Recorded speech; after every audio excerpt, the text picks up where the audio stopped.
Boy, do I have a treat for you today. We are starting a series of interviews for the Just Slay magazine. We hope that you have subscribed and that you are following.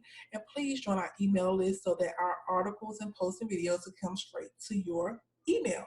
We are so excited that the very first person who is a part of this series is none other than the Mrs. Verda Byrd, author of the book and also the writer of the movie 7 Years of Blackness. She's also the subject of that film and of her upcoming film, Which Box Do I Check Now? Please sit back and relax and enjoy this interview. It was my honor and my pleasure, and I'm sure that you will enjoy it just as much as I did.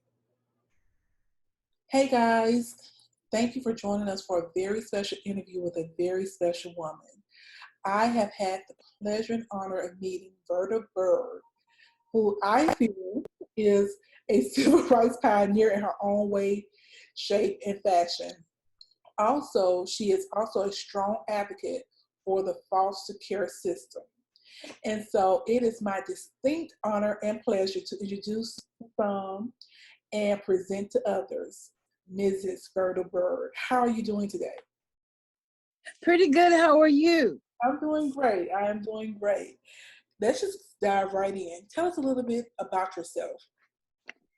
Well, I have been in San Antonio about 30 years.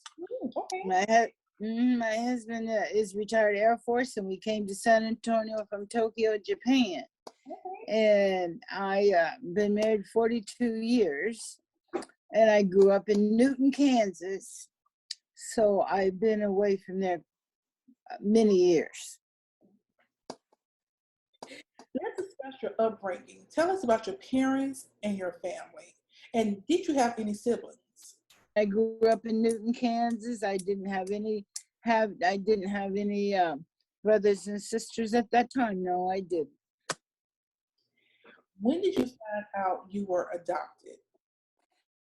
At the age of 12, my adopted mother, she told me I was adopted, but that never registered in my mind, much less know what the meaning of the word adoption even meant.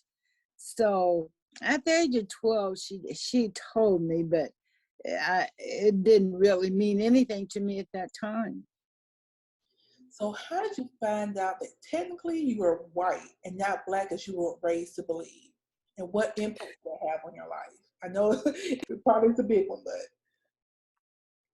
But the thing, what happened is when I got my adoption documents in 2014, I naturally was reading every word the paper had on it. And nothing seemed to change, and everything was race-wise was spelled out white, W-H-I-T-E. Both parents, biological parents, were white. Daisy and Earl Beagle, white. Daisy Beagle, Earl Beagle, everybody was white, including me. So my birth name is different than my name has been for 70 some years. I got two names, two birth certificates, two mamas, two daddies, so I either had to accept it or just ignore it. And I chose to accept it. Could you please, just for me, tell everyone what your birth name was? My birth name was Jeanette Marie Beagle. Love it. I love that it. Has nothing to do with Verda Wagner Byrd. At all.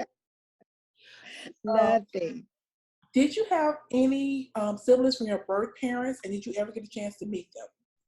Any siblings from my birth parents? Yeah, there were 3, but we are not communicating at this time. How do you think your life would have turned out if you had stayed with your original parents? That would be very hard to say, because, when the Lord has a plan for your life, He is the only one that knows what's going to happen in your life. So trying to plan and say, oh, I would have done this, I would have done that. I don't know if I could even justify whether it would have been better or would have been bad if I hadn't have been adopted. But my assumption is it probably wouldn't have been as good as I have had. I've had a very good life, so I don't know whether it would have been uh, uh, like it turned out to be, because living in Germany, being a military wife, living in Turkey, a lot of people don't have that experience. And living in a military community, a lot of people don't even know what the military life is about.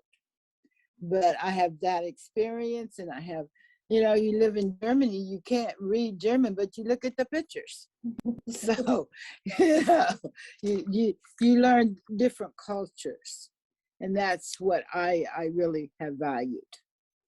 Well, in light of that, do you have any ill will towards your parents, your birth parents? Do I have what? Any ill will towards your birth parents? Oh, no. I don't have any ill will against birth parents, birth mother Daisy, because birth mother Daisy gave me up for adoption, knowing that she probably couldn't give me the life she wanted to. And when you're not skilled and don't have a lot of money, you kind of have to survive. And the children, she loves us all. And that's what I'm saying. She loved me enough to give me up for a better life. That's how I look at it. And I'm glad you said that, because in our initial interview, you stated that you were adopted by a wealthy Black family and you came from a poor white family. Can you talk a little bit about that?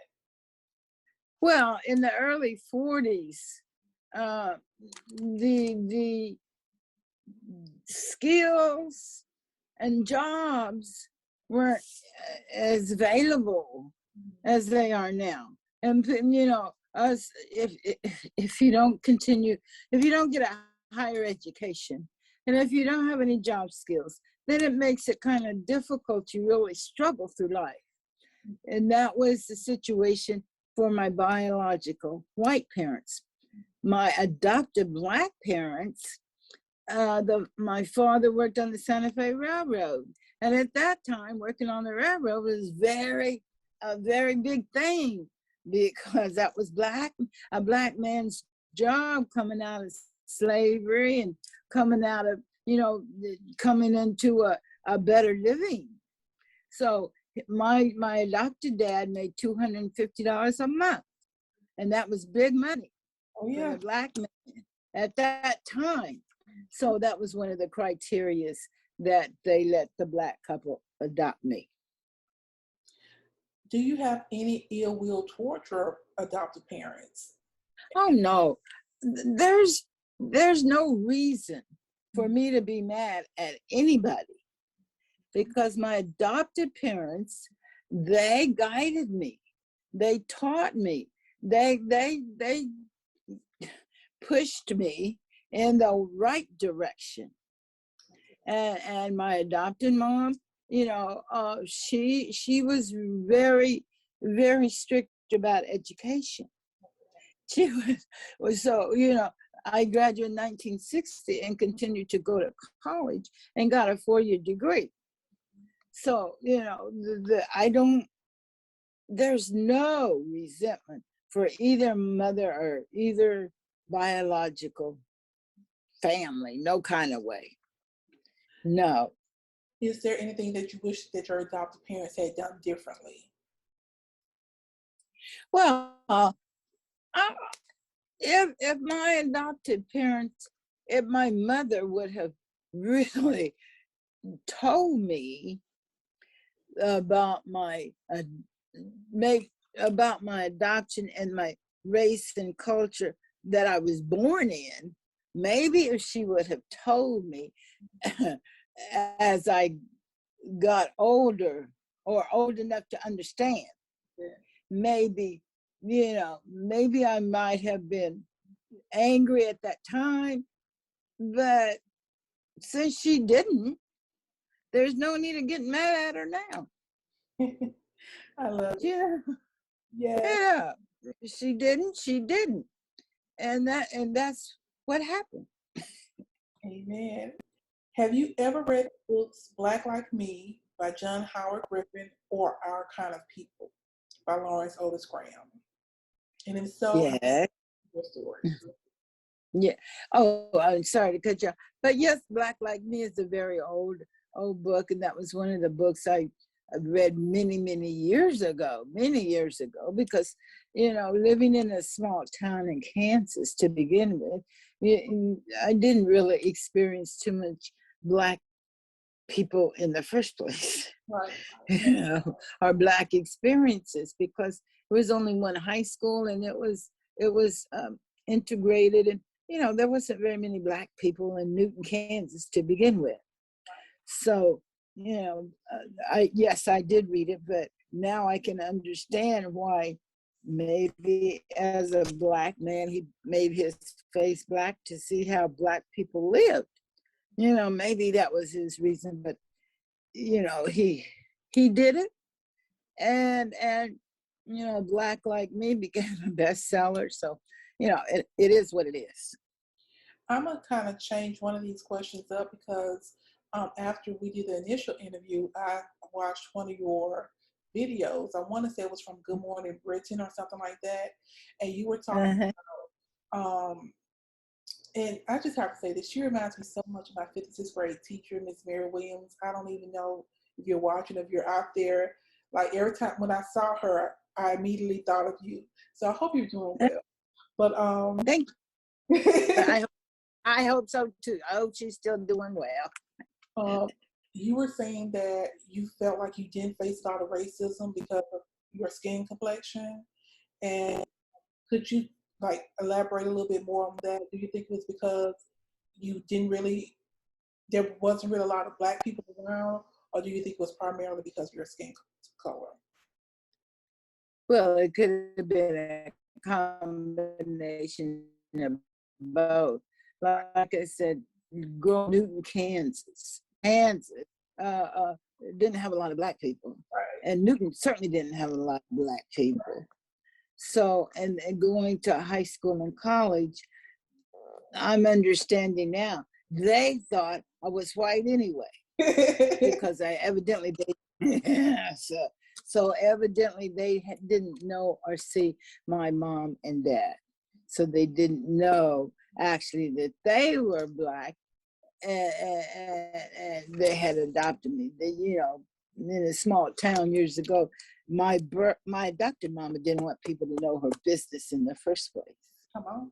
and families didn't want nobody to know their business, and if you're a proud Black woman, you certainly ain't gonna tell them that you just adopted a white baby. You like that? I was y'all thinking, and I was like, that's that Black woman thing. Yeah, yeah. But nowadays it doesn't matter.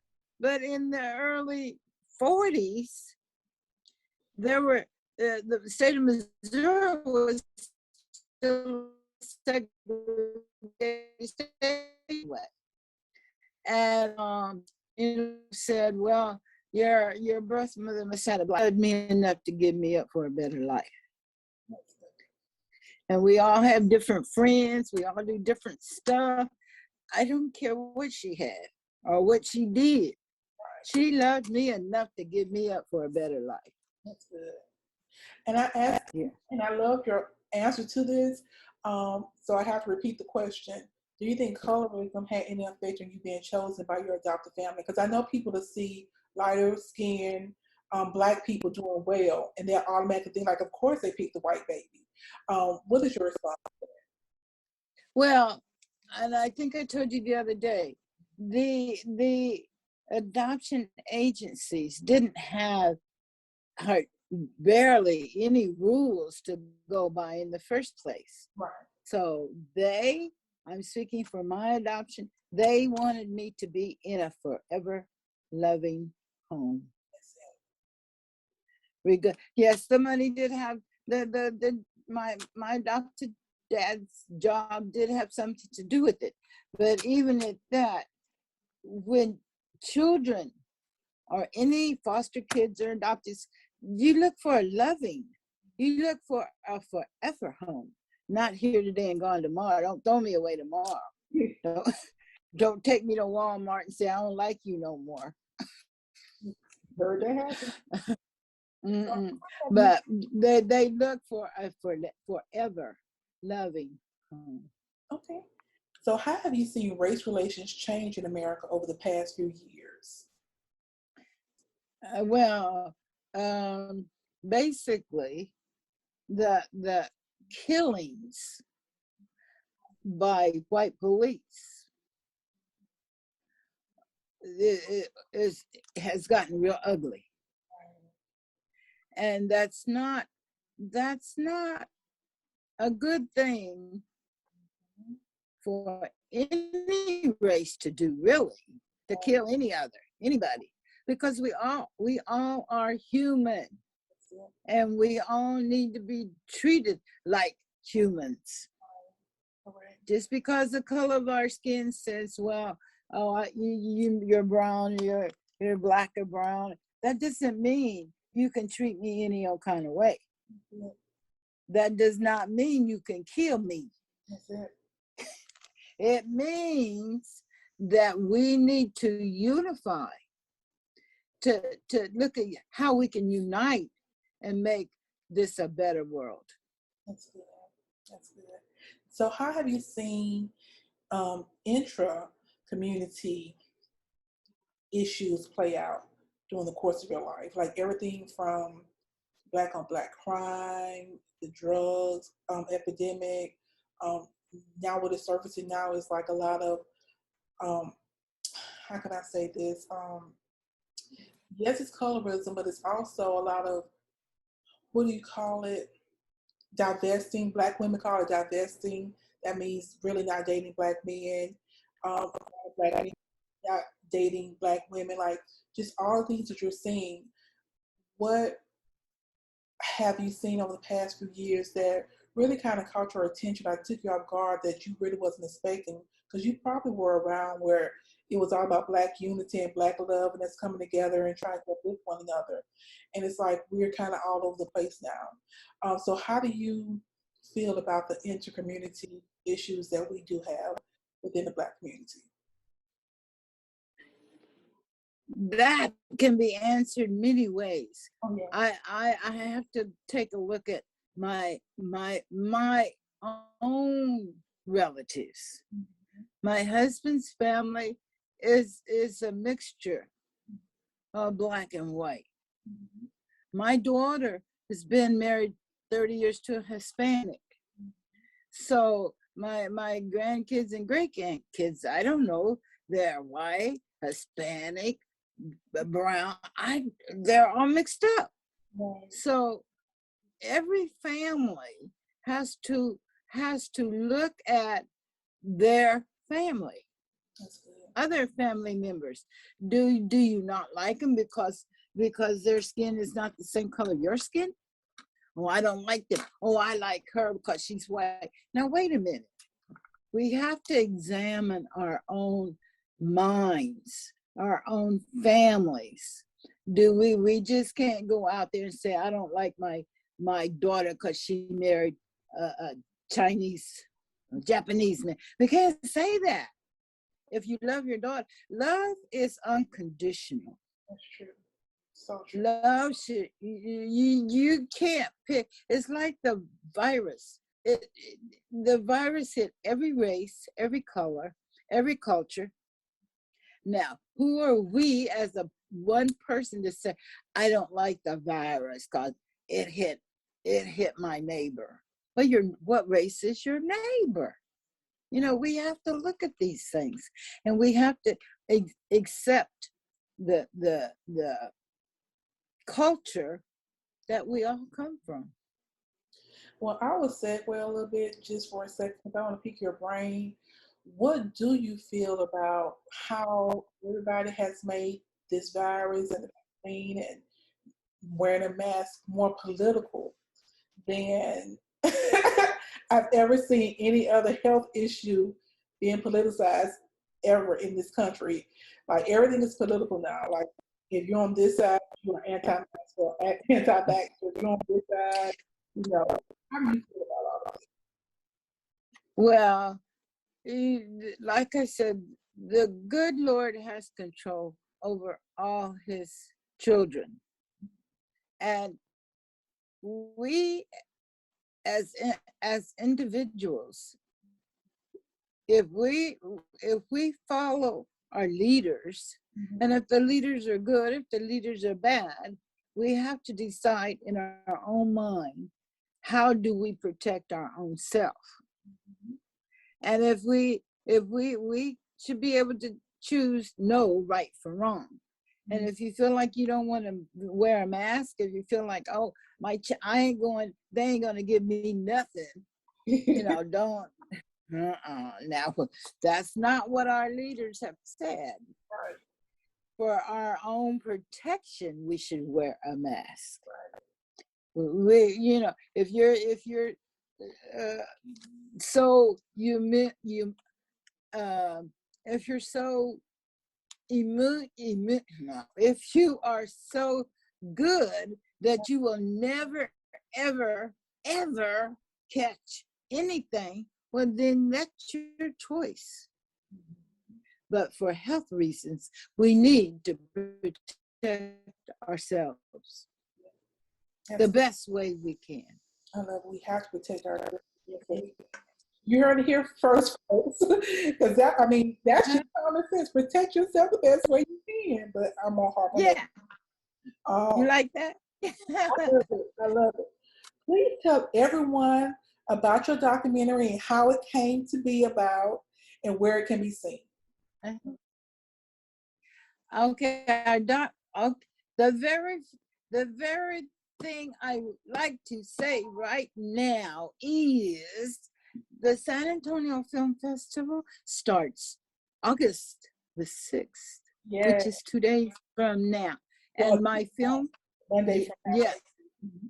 Yeah, it starts Thursday and it goes through Sunday. The San Antonio Film Festival will be showing 70 Years of Blackness. Sunday. Hey, I will Sunday. Sunday from 6 to 8 time block at the Radius Film Center downtown.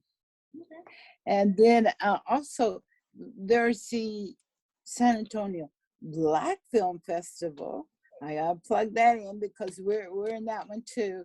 And I think that's in October. Okay. I just got back from Jackson, Mississippi. 2 days ago, we won the best documentary film down there. Yes, I want to ask you about how many awards and laurels that you have received. But first, I want you to kind of tackle how did everything come about? What made you start doing the documentary or make the documentary? Well, I had made the book. Marvin Hurst from Channel 5 started me on this journey 6 years ago. Okay. And he came to my house and did an interview, and that started the journey. So then I did a lot of interviews, and everybody said, well, you need to make a book. Well, I made a book with pictures in it. And I do have it for sale, and it is for sale also on Amazon. Well, that what didn't seem to be, good enough for my followers. Yes. So I, So I got in touch with a young man, an independent filmmaker, young Black man, in Jackson, Mississippi, and he agreed to do a documentary for me, about me. And I told him, I said, well, I can't guarantee how big this will get or how far the documentary will go, but let's just give it a try. So he did, my husband drove me to Jackson, Mississippi. We started filming, and here it is. 2 years later, we're at the top, waiting for contracts. Yeah. Well, tell us how many laurels you have received from this documentary. I have received a total of 29 total laurels. Already, that is phenomenal. And that was even though last year it was the COVID, we had virtual film festivals, but we still were winning Best Documentary. We won the People's Choice from the African Film Festival. So, and just last Friday, I won the Best Documentary again in the Jackson Film Festival. So I've won a lot of laurels, a lot of awards. Yes, I am so proud of your accomplishments. That's really all the questions that we have on our end. Is there anything that you would like to add to the people that will be watching this video? The message that I want everyone to understand is that unconditional love is always shown in different ways. But, the word love means different things to different people. And we show love. We don't show enough love to our children, to our friends, to our family. So we've got to do better with that, because we never know when things will get ugly. Just like I said, the virus was an ugly thing, and we lost family members. We lost people, humans that we love. And so if we don't do better ourselves, then we are losing control of what we need to be doing. We need to be loving and respecting each other. That's good. Well, there is nothing else I could add to that, even if I tried. Thank you so much. And I will definitely be at the film festival if the Lord says the same on this Sunday. Shout out to Rochelle Watley for introducing me to Miss Verda Byrd. Thank you, girlie. She is kind of like an affiliate. She is an affiliate of Just Slay. I don't want to say kind of, she is. And so check her out, her and her blog on The Mind of a Ladybug. Shout out to her. And I wore her shirt the last time I did an interview. So check out that little video. One more thing, if I can say, since I've gotten so high, since I have come a long way, I have started a scholarship fund for adoptees and foster kids who are 18, aging out of the foster care system. Started a scholarship program, and just not for everybody. And even though their lives might have been a little different, they still need help, financial help, to go to barber school, to any trade or skills to learn a skill, or go to any trade school, like barber school, hair school, nail school. I've started this scholarship fund, and that can be reached by 70 years of Blackness. Yes, I love it. Thank you so much for being a part of this, and I look forward to meeting you in person this weekend if I do see you. And you are now an extended member of the Just Slay family, and the girls are so very excited, and so we will definitely be keeping in contact. And thank you so much. And I just wanted to let you know that your story is phenomenal, and I am honored to have been able to interview you before you reach Oprah status. I got in first. Yeah. Thank you so much. And you have a great day and continue being the awesome force that you are. Thank you. Thank you. Thank you.